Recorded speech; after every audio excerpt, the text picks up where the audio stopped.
بلال صاحب از قلم شکیل احمد چوہان۔ تو میں فوزیہ جی خودکشی کبھی نہ کرتا۔ زندگی اس کی عطا کردہ نعمتوں میں سے سب کی ماں ہے۔ زندگی ہم پر اللہ تبارک و تعالی کا قرض ہے۔ وہ فرض تو معاف کر دیتا ہے مگر قرض نہیں، نہ اپنا نہ اپنے بندوں کا۔ توشی کھڑی ہوئی سب کچھ دیکھ رہی تھی۔ اسے آج بلال کی زندگی کا ایک اور روپ نظر آیا۔ وہ اپنی عمر سے بڑی باتیں کر رہا تھا۔ بلال ایک بار پھر بولا، اگر تمہیں کچھ ہو جاتا تو ان کا کیا بنتا؟ تمہاری ماں کا، تمہاری خالہ کا، جو تمہیں دیکھ کر جیتی ہیں۔ ان دونوں نے تم دونوں کی خاطر اپنی خوشیوں کا گلا گھونٹ لیا۔ یہ دونوں شادی کر سکتی تھیں مگر نہیں کی، تمہاری خاطر اور اس لیاقت کی خاطر، اور تم نے یہ حرکت کی، اور اس کی تو میں خبر لیتا ہوں ابھی۔ بلال نے یہ ساری گفتگو نپے تلے انداز میں موقع کی مناسبت سے کی۔ سریہ اور نصرت بار بار اپنے آنسو دوپٹے سے صاف کر رہی تھیں اور فوزیہ نظریں جھکائے سن رہی تھی۔ بلال نے کچھ پیسے فوزیہ کی ماں کو دیے۔ انہوں نے انکار کیا پیسے لینے سے۔ خالہ جی رکھ لیں، ایسے ہی نہیں دے رہا ہوں، اس کی سیلری سے کاٹ لوں گا۔ بلال نے مذاق سے کہا، ماحول بدلنے کی خاطر میں ڈاکٹر سے مل لوں؟ کچھ ضرورت ہو تو فون پر بتا دیجئے گا، بلال نے پیچھے مڑتے ہوئے کہا۔ اسی لمحے کسی نے اس کی آنکھیں پیچھے سے اپنی ہتھیلیوں سے بند کر دی۔ محسن رضا، بلال نے فوراً بول دیا۔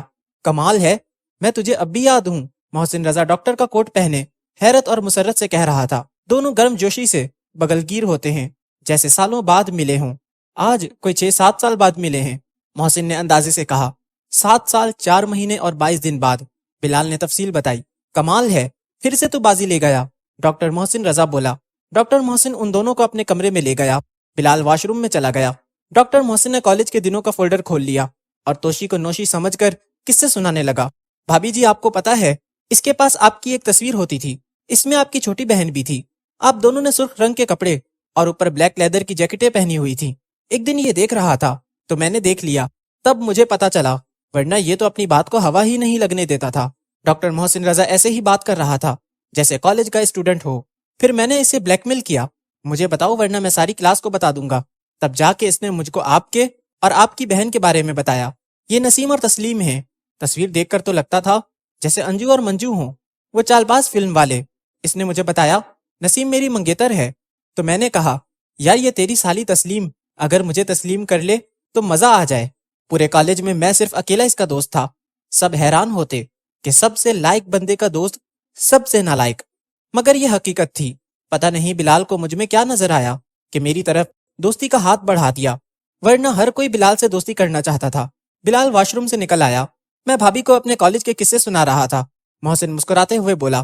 بلال نے اپنا سر پکڑ لیا۔ توشی کھا جانے والی نظروں سے محسن کو دیکھ رہی تھی۔ بلال نے فوراً بات بدلی۔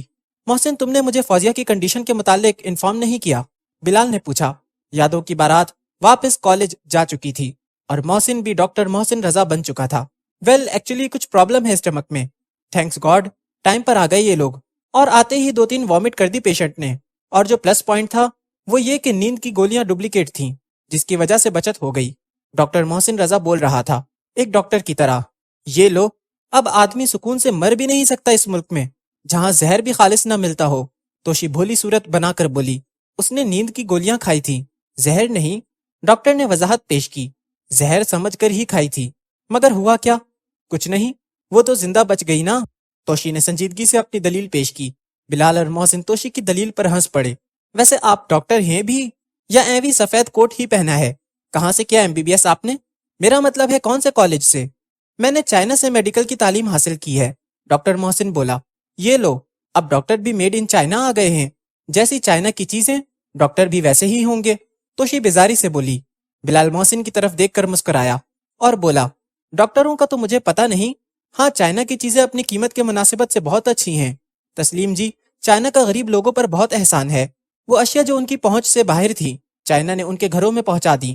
خیر چھوڑو ڈاکٹر صاحب، ہم چلتے ہیں۔ یہ لو، مجھے تو اب یاد آیا، آپ مجھے بھابی کس چکر میں بلا رہے تھے؟ توشی کو اپنا نام تسلیم سن کر یاد آ ہی گیا۔ سوری تسلیم جی، ڈاکٹر محسن شرمندگی سے بولا۔ میرا گھر پاس ہی ہے، فیصل ٹاؤن میں، وہاں چلتے ہیں، آپ کو ناشتہ کرواتا ہوں اپنی والدہ کے ہاتھ سے۔ یہ لو، اپنی ماں سے کام کرواتے ہو، بیوی کے ہوتے ہوئے، اور گھر میں نوکر بھی نہیں رکھے، توشی خائف ہو کر بولی، ہاتھ لہراتے ہوئے۔ نوکر تو ہیں، مگر کھانا ناشتہ ماں کے ہاتھ کا بنا ہی کھاتا ہوں، ڈاکٹر نے بتایا۔ کیا بیوی مر گئی ہے؟ توشی فٹافٹ بول اٹھی، میری ابھی شادی نہیں ہوئی۔ ڈاکٹر محسن شرماتے ہوئے بولا، یہ لو، لگتے تو آپ 4 بچوں کے باپ ہیں۔ توشی نے فٹافٹ جواب دیا، کیا شاد باغ چھوڑ دیا؟ بلال نے بات بدلی، نہیں، شاد باغ والوں نے مجھے چھوڑ دیا۔ ڈاکٹر محسن مصنوعی مسکراہٹ سے بتا رہا تھا، چل نہ یار، نخرے نہ دکھا، اماں تجھے دیکھ کر خوش ہو جائیں گی، ویسے بھی سال سے وہ کھل کر ہنسی نہیں۔ ڈاکٹر محسن نے محبت سے درخواست کی۔ تھوڑی دیر بعد وہ فیصل ٹاؤن میں واقع کنال کے گھر میں موجود تھے۔ محسن کی اماں نے بلال کو دیکھتے ہی پہچان لیا اور بڑی محبت سے ملی۔ توشی کو بھی انہوں نے بڑے پیار سے گلے لگایا۔ اس طرح کا پیار اور خلوص توشی کے لیے نیا تجربہ تھا۔ محسن کی اماں کا تعلق اندرون لاہور سے تھا اور شادی کے بعد وہ شمالی لاہور میں شاد باغ بیاہی گئیں، جو کہ اندرون لاہور سے ملتا جلتا علاقہ تھا اخلاق اور محبت کے لحاظ سے۔ ڈاکٹر محسن رضا بٹ کا تعلق کشمیری بٹ فیملی سے تھا، اوپر سے پیور لاہوریے۔ کشمیری بٹ 2 وجہ سے شہرت رکھتے ہیں، ایک اپنی گوری رنگت کی وجہ سے اور دوسری اپنی خوش خوراکی کی وجہ سے۔ کاروباری لوگ اور زندہ دل، محبت کرنے والے، یاروں کے یار، یہ کشمیری بٹوں کی دوسری خوبیاں ہیں۔ محسن کی اماں ناشتہ تیار کرنے کے لیے کچن میں جا چکی تھیں۔ ان کو 2 ملازموں کی خدمات بھی حاصل تھیں اور انہوں نے توشی کو بھی کچن میں گھسیٹ لیا۔ محبت کے زور پر بڑے بٹ صاحب نظر نہیں آ رہے؟ بلال نے پوچھا۔ وہی تو میں رونا رو رہا ہوں، سال بھر پہلے ابا چھوڑ گئے، وہی جائیداد کے پواڑے، بھائیوں کی جگ جگ، بس یار، خون سفید ہو گیا۔ ہوا کیا تھا رضا بٹ صاحب کو؟ بلال نے پوچھا۔ وہی ہماری قومی بیماری، ہارٹ اٹیک۔ محسن بٹ بولا، بھائی میرے تو اپنا خیال کر، ڈاکٹر ہو کر اتنا وزن گین کر لیا ہے، اس عمر میں چاچا لگتا ہے۔ دونوں کھلکھلا کر ہنس پڑے۔ ویسے یار، سالی تیری ہے ایٹم۔ ڈاکٹر بٹ نے فل تبصرہ کیا، صرف ایٹم کہہ کر۔ تو نہیں بدلا، ویسے کا ویسا، ڈاکٹری بھی تیرا کچھ نہیں بگاڑ سکی۔ شرم کر، وہ میرے ماموں کی بیٹی بھی ہے اور میں بڑی عزت کرتا ہوں اس کی۔ بلال کو ڈاکٹر بٹ کی بات پسند نہیں آئی، اس کے باوجود اس نے تحمل سے جواب دیا، دھیمے لہجے میں، سوری یار، میرا یہ مطلب نہیں تھا۔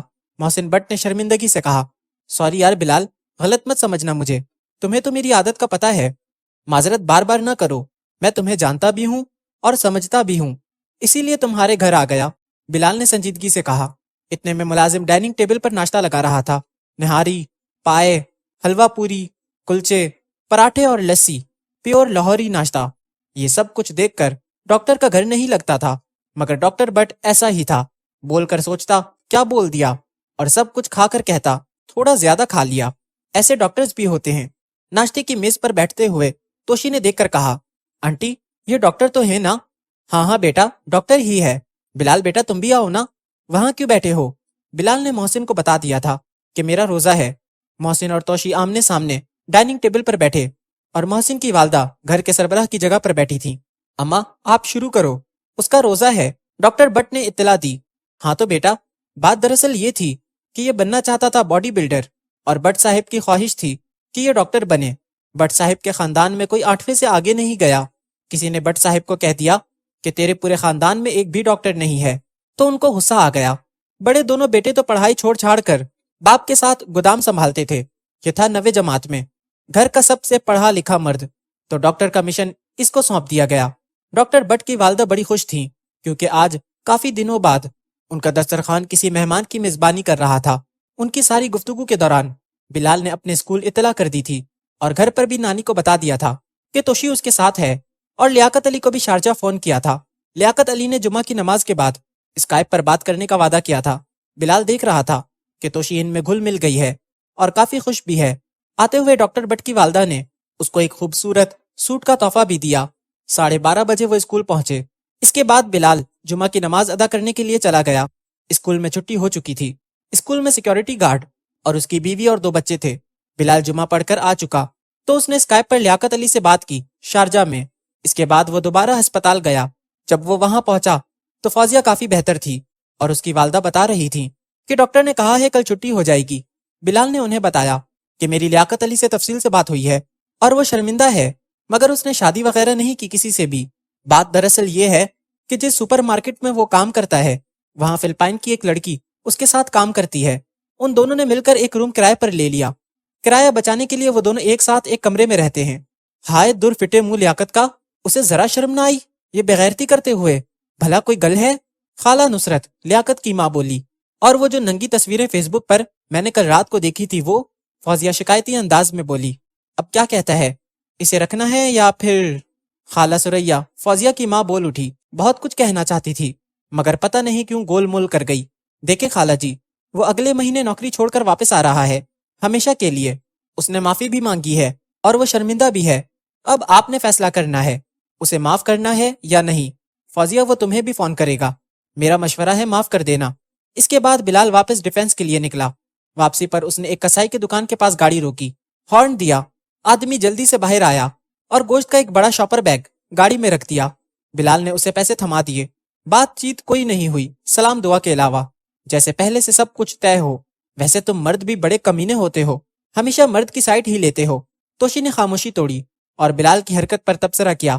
اگر فوزیہ ایسی حرکت کرتی تو کیا لیاقت علی اسے معاف کر دیتا؟ لیاقت معاف کرتا یا نہیں یہ تو میں نہیں بتا سکتا، مگر وہ لڑکا اچھا ہے۔ میں نے تو صرف ایک بکھرے ہوئے گھرانے کو جوڑنے کی کوشش کی ہے۔ میں لیاقت کو 2 بار شارجہ میں ملا ہوں۔ جس طرح کا وہاں ماحول ہے، شراب اور عورت آسانی سے مل جاتی ہے۔ بڑا مشکل ہے خود پر قابو رکھنا باہر کے ملکوں میں۔ تم اگر شارجہ میں ہوتے تو تم بھی بہک جاتے۔ توشی نے تیکا سوال پوچھا۔ بہکنے کے لیے شارجہ میں ہونا ضروری تو نہیں، آپ کے ڈیفینس میں سب کچھ ملتا ہے۔ بلال گاڑی چلاتے ہوئے بول رہا تھا۔ ایک سوال پوچھوں؟ توشی نے جھجکتے ہوئے اجازت مانگی۔ بلال کے چہرے پر جان لیوا مسکراہٹ تھی اور وہ مسکراتے ہوئے بولا، صبح سے کیا کر رہی ہو؟ سوال ہی تو پوچھ رہی ہو۔ نوشی اگر کوئی ایسی حرکت کرے تو؟ توشی نے بڑی بات سادگی سے کہہ دی۔ دیکھو توشی جی، کہنا آسان ہے، کرنا مشکل۔ غلطی اور گناہ الگ ہیں، جھوٹ اور فریب الگ ہیں۔ غلطی اور گناہ معاف کرنا اللہ تبارک و تعالیٰ کی سنت ہے اور نبی پاک کی حدیث کا مفہوم ہے، میرا امتی ہر گناہ میں مبتلا ہو سکتا ہے، جھوٹا اور فریبی کبھی نہیں ہو سکتا۔ گاڑی گھر کے مین گیٹ کے سامنے کھڑی ہوتی ہے۔ تم نے مجھے واقعی معاف کر دیا؟ توشی نے اترنے سے پہلے کہا۔ ہاں کر دیا ہے، میں جھوٹ نہیں بولتا۔ بلال سنجیدگی سے بولا، مجھے تم سے ضروری بات کرنی تھی مگر ٹائم ہی نہیں ملا۔ توشی معصومیت سے بولی، یہ لو۔ بلال نے توشی کی نقل اتاری، اس کا تکیہ کلام بول کر۔ توشی کھلکھلا کر ہنس دی اور جاتے ہوئے بولی، پیاز گوشت اچھی طرح بنانا، آج وہ بھی کھائے گی۔